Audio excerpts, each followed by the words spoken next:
Questions or comments? James. Yes, sir. Thank you so much, President Wagner, for your commitment to access, equity, and inclusion for all people here on this campus.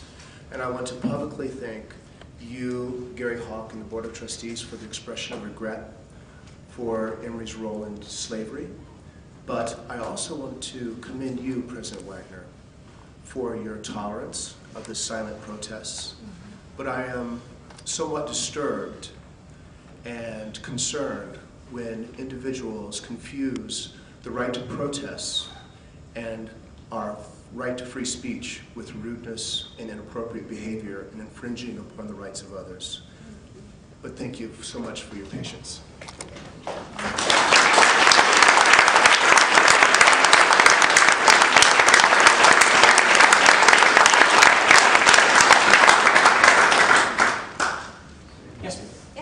Thank you, President Wagner. Sure. We are disappointed to find that the state of the university, at least as far as it is represented by our administration, is weak.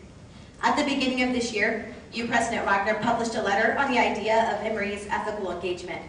You paraphrased ethicist and philosopher H. Richard Niebuhr and wrote, quote, "Universities spell out the good in their founding documents, and universities establish what is right, policies, procedures, regulations. But these things still do not get at whether Emory is ethically engaged. To understand that, we need to know whether Emory can live responsibly. Responsibility is the capacity to size up what is going on, determine what the appropriate response should be, and then hold oneself accountable for the outcomes of one's actions," unquote. President Wagner was writing about the distinctions between principle and practice. In principle, quote, "Emory seeks to support equitable social structures. But in practice, Emory maintains a two-tiered labor system of separate benefits, separate opportunities, and separate institutional responsibility. We are 57 years past thinking that separate is ever equal."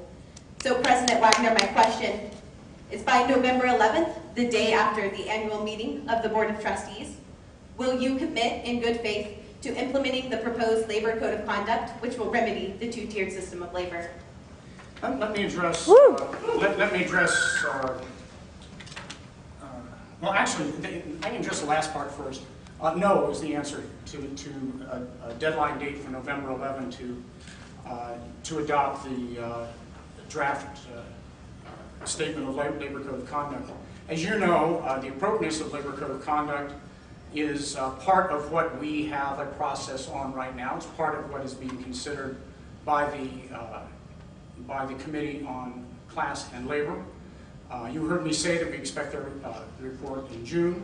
So no, I don't think November 11th is a date. I do need a clarification from you though. As you know, and obviously I assume you're representing the broader SWS concern, over the summer we put a list together with you on the allegations and demands that you would like addressed, including this about a Labor Code of Conduct.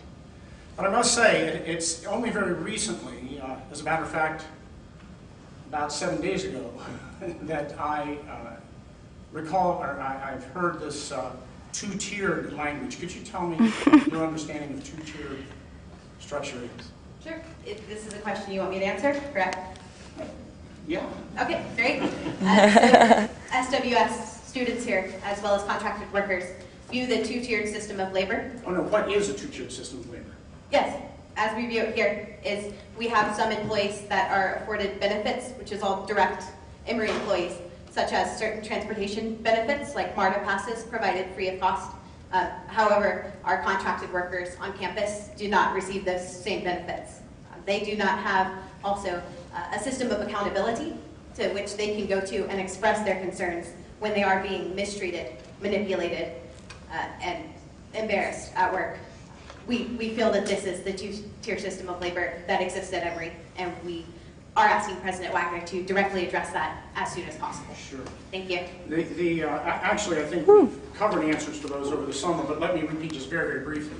With regard to benefits, I guess you would say Emory actually has a multi-tiered system. We have, I wouldn't say tier, but categories. That is, it is, you used one word earlier in your conversation, in your statement, really not a question, about equity, and then later you said equality. We do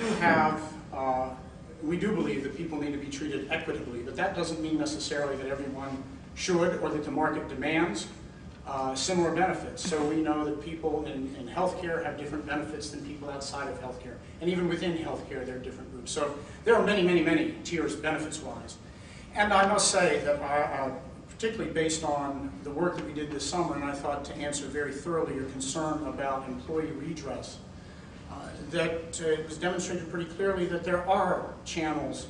You're specifically interested in one contractor, and that contractor in particular, Sodexo, does have channels to seek redress. So I believe I'm forming an idea of what you mean by two-tiered, and we would certainly want to make sure that that we see our contractors providing benefits that are appropriate for the market for their workers, and that they would have, and we do, ensure that they have mechanisms for redress. So thank you. Yes, sir. Thank you, President Wagner. The part of your speech that most resonated with me was when you were discussing the presidential commissions on the status of women and on the status of sexuality. You talked about the discrimination of sexuality that happened in the 90s, and you talked about the issues of the relation between Emory and the history of slavery. So what's interesting to me, and why those organizations make me proud to be an Emory student, is that they're chartered parts of the university. They create annual reports that they give to you. They have the authority to investigate violations.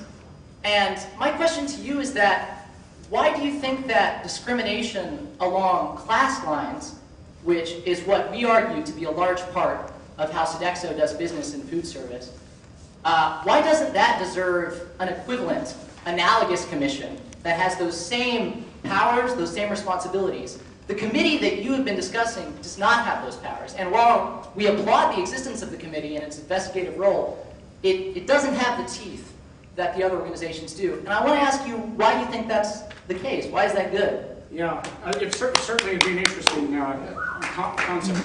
Unfortunately, or maybe not unfortunately, your understanding of the existing commissions is an error. They do not. Do go on. I intend to, actually. They do not have the authority to investigate and to impose. They do not have. They're advisory entirely. They do not have authority. Well, they have the authority to investigate and advise you, and they have the responsibility to do that every year, which your committee is entirely temporary. It will go away once it creates its recommendations. You know, it's very interesting. Again, I think I would like to, I'm telling you that we will relegate this to the process. The committee that you talk about as being very temporary now may in fact recommend some sort of an additional commission. Actually, we are working to help blend more and more the actions of the three commissions that we do have. And maybe we would add this to that. Oh, but you might understand from history, I'll be done soon, you might understand from history that the President's Commission on the Status of Women, for example, I believe, actually came out of one of these temporary committees. We may see the same thing happen. We'll wait and see. We're expecting recommendations from that committee in the spring. All right, well, I look forward to seeing this. Yes? In principle, we seek to be a responsible employer, providing fair and just remuneration, including wages, benefits, and working conditions for all employees and contractees. In practice, the difference is that for contracted workers, there is no institutional responsibility, no capacity, as President Wagner puts it, to size up what is going on, determine the appropriate response, and then hold the university accountable. So, by November 11th, the day after the annual meeting of the Board of Trustees, will you commit in good faith to implementing the proposed Labor Code of Conduct, which will remedy the two-tiered system of labor? Yeah, I think I'd stay with my prior answer on that. Thank you. Another question? Hello again, President Wagner. My name is Joshua. I'm one of the 802 students you mentioned who benefits from the Emory Advantage program here. I really appreciate how that has provided a world-class education for me. As a senior this year and going to study abroad next semester, also funded by Emory, I'm just curious, after I graduate and move on and continue to stay invested in here at Emory, and when Campaign Emory is finished in 2012 and you've already raised the $1.6 billion, how do you plan to continue to provide those financial benefits to students in the future? This is a huge challenge. By the way, congratulations. So you're one of our graduating Emory Advantage students? Yes.